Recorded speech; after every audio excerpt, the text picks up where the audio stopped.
capacity, but it does happen to me occasionally, like I say, on the other side of the scale. In our current society, the way things tend to get structured sometimes, the family structures, it becomes a daunting task once in a while, either being able to contact or finding or even knowing who to be looking for becomes a challenge. And I have watched the investigators go through that challenge, and I've done it myself many times in my profession. So that things we're really sensitive to. You try your very hardest to make sure that that happens in person, but there are long distance situations and so on that are out of your control, or I've seen telephone situations happen that were very uncomfortable, but they do happen. So you take every precaution to make it as gentle as possible and as professional and compassionate as you can, and work the best you can with it. Okay.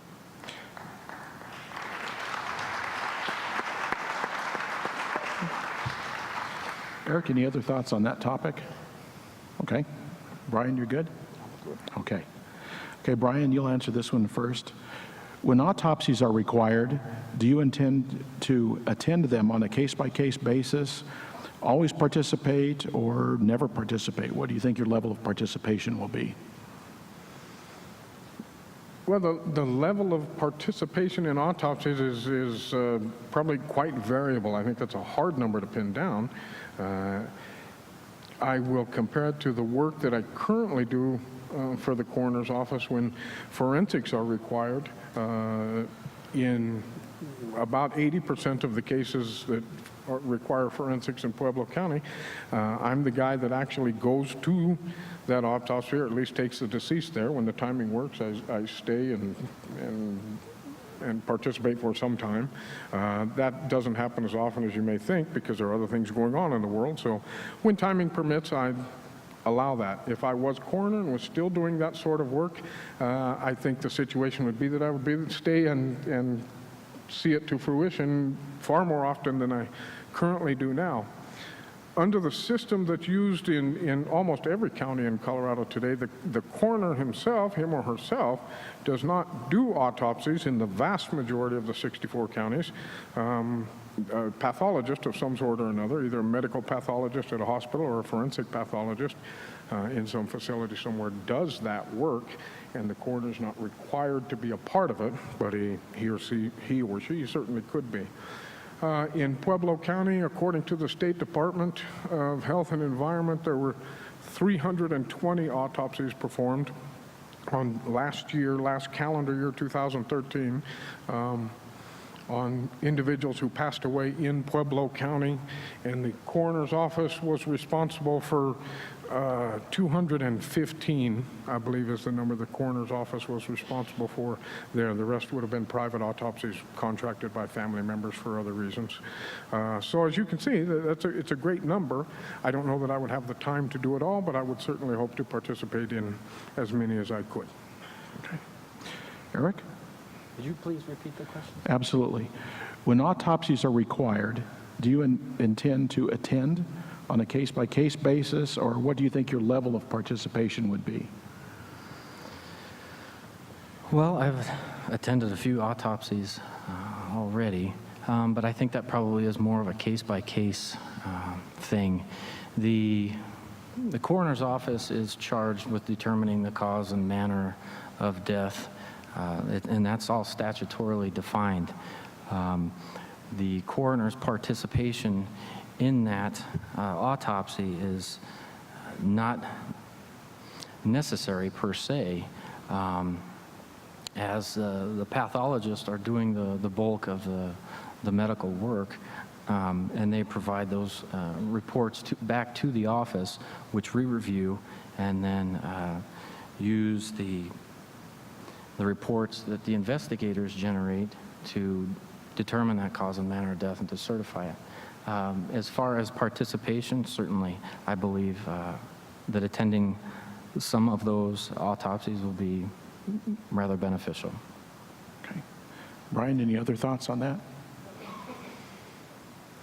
Not necessarily a rebuttal, but I'd add to the numbers just a little bit of the 223 autopsies performed in Pueblo County. When we talk the difference between medical and forensic, 85 of those happen here in our medical autopsies under the guidance of the coroner's office, and about 125 of them are actually forensic and take place at a different facility. Okay. Okay, Eric, you'll answer this one next. It's a follow-up question on the same topic. Autopsy reports are public records under Colorado law, yet some Southern Colorado coroners have taken it upon themselves to deny those reports on the basis of sensitivity. For example, a few years ago, a prominent business leader committed suicide, and because of that person's prominence, the coroner withheld the autopsy report. That didn't happen here, by the way. What is your position on such matters? If I were to take a position on that, I would probably say that I would somewhat agree with that stance. I think we need to not only take the rights of the deceased, but also the rights of the family into consideration as well. Some of these matters are sensitive and may be painful, and I don't think it would be in a lot of people's best interest for that just to be free in public, although I understand why. If someone were to have an immediate need to see that autopsy report, I could certainly be willing to let them look at it. Obviously, if they're not involved, then there would really be no need for them to look at it. But I think it would be certainly on a case-by-case basis based on the sensitivity of the matter. Okay. Brian?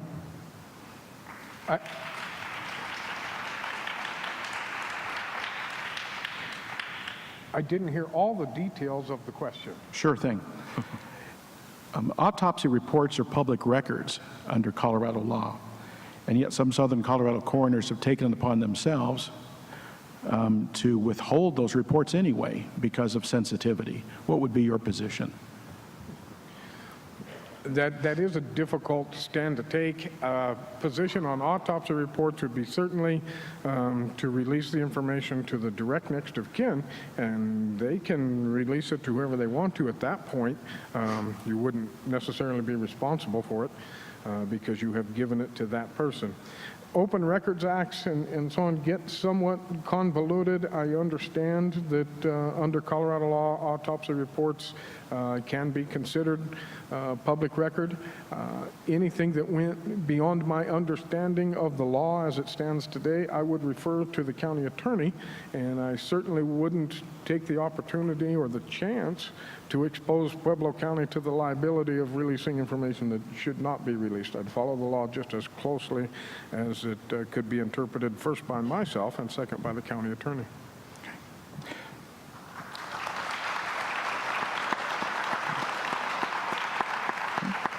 Eric, any other thoughts on that topic?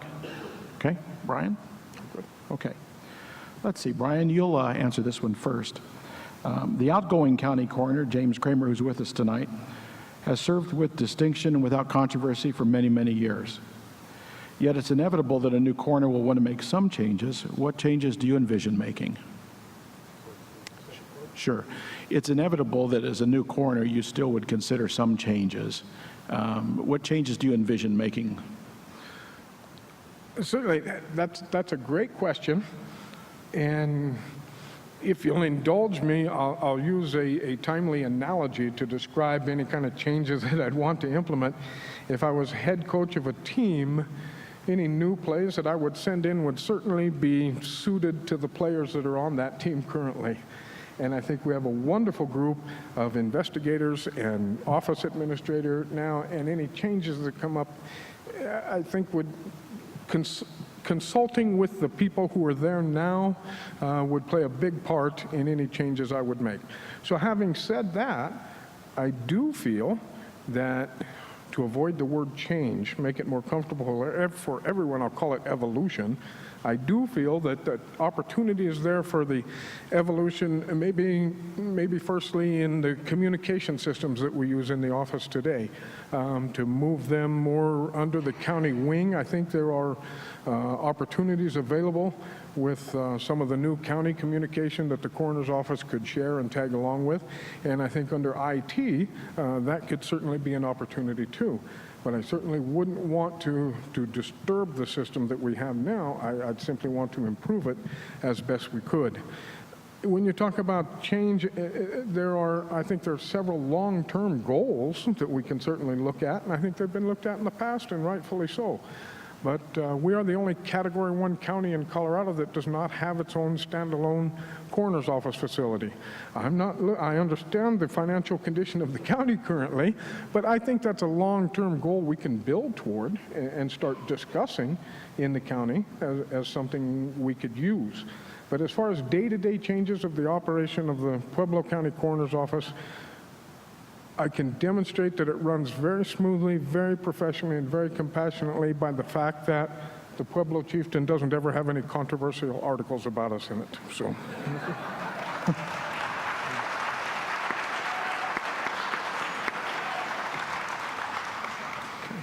Eric? Okay, as far as changes to the coroner's office right now, I know to a lot of people the Pueblo County's coroner's office is rather enigmatic. A lot of people don't know what we do. We just quietly go to work in the background behind the scenes and things like that. But things do change, and one of the things that is changing is, and Brian will agree with me on this, is that our numbers are increasing. Every year it seems like there's more and more and more cases that we're having to deal with. So that's something that we're going to have to address. I know everybody's in a budget crunch and things of that nature. That's one of the things that we're going to have to overcome.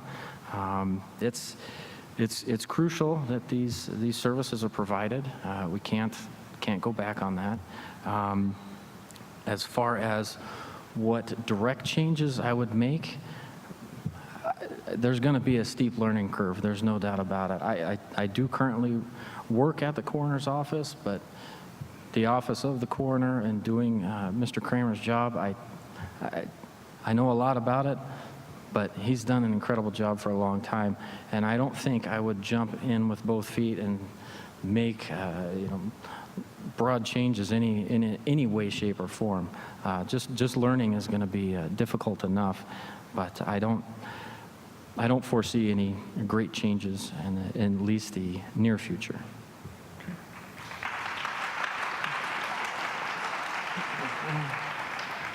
Brian, any other thoughts on that topic? I would just extrapolate a little bit on those numbers again. Yet the coroner's office in Pueblo County will have right at 600, getting close to 600 cases referred to it. Of those 600 cases, 550 will actually be signed off or were signed off last year by the coroner's office itself.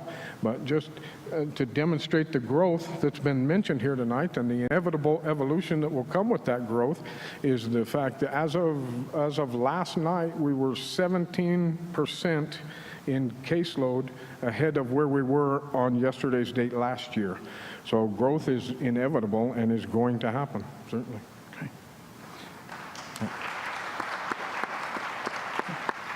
Any other thoughts on that topic, Eric? Okay. You'll get to answer the next question. You both have addressed this to an extent. Having worked in the department, if you look at the funding, staffing, and training for the department, do you think that the current levels are adequate, or do you think that more funding and resources are needed? Well, I can say that it's adequate, barely. I think we make do very well with what we do have. Obviously, it would be nice to see maybe some newer equipment, but things that we're going to have to address in the future, coming down from the state legislature, is all the death certificates are going to have to be electronically filed. That's something we're going to have to address. We need to be able to take that and implement that into the current technology that we already have. We've already gone from a paper-style report to a computer-generated report.